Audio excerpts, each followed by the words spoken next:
Hey guys, how's everyone doing? I'm super excited to be back here, and it's just like super cool because like through this whole Romans talk, it's been like growing me. Like it's been give me an exact place on where to jump in and just start reading. And I've been reading every single day, and just by the time I'm done with the one verse that we're on, like I want to keep going. So it's just been super like encouraging for myself just to be able to dive into the Word and keep reading. And but I'm just super glad today we're going to be in Romans 11.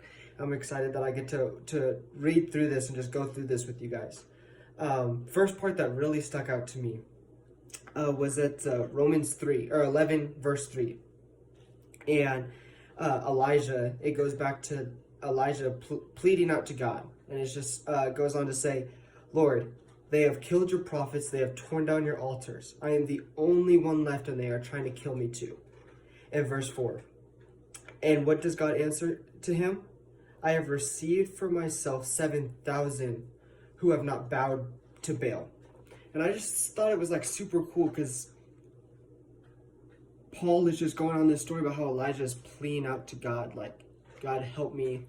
Your own people are coming after me. And God points out that no, like not all my people have turned away from me.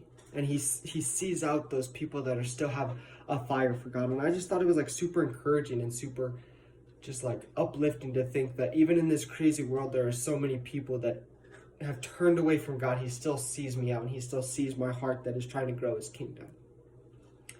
And the next thing that like really just stuck out to me that I thought was really cool was in verse 11 or chapter 11 verse 13.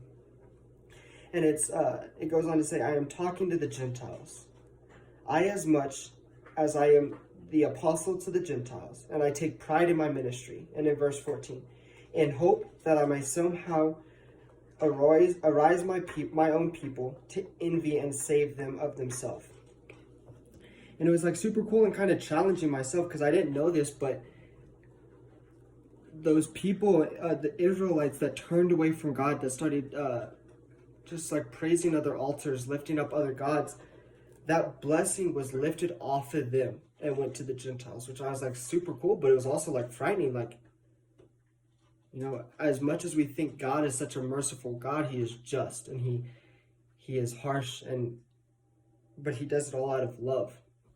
And so I just thought it was like just like really eye-opening, I guess, for myself, just reading this, saying like, if I turn away from God, the blessing God has for me will go on to somebody else. So I just thought it was like super cool, and also just, you know, don't turn away, you know, stay pressed and stay leaning into God. Something that has been like on my heart since I've been reading this all week, trying to prepare this for you guys, is just in verse 17.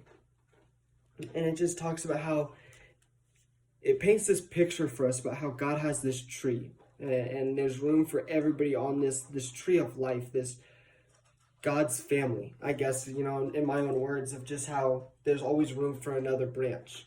And as branches fall, people turn away from God, God is still welcoming them with open arms. And it just painted such a beautiful picture for me, just knowing like,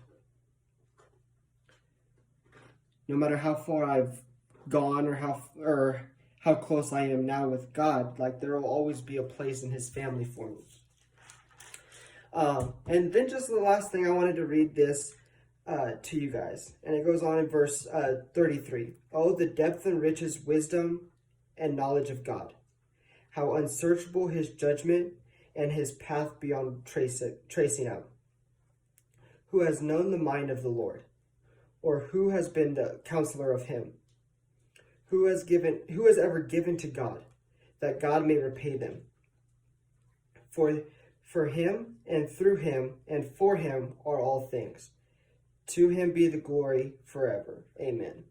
And it was just like super cool. Like I serve a God that is all knowing, and it was just like, I don't know, it's just super cool just to read these few lines of just how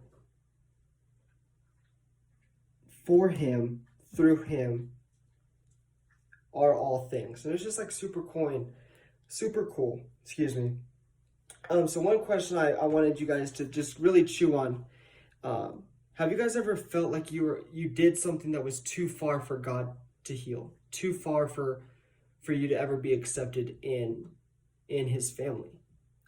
And how did you get through it? How did you lean on to God? So that's my question for the day. I will be back here at 6 o'clock tonight, and I'm so excited to just hang out with you guys, answer any questions. I love you guys.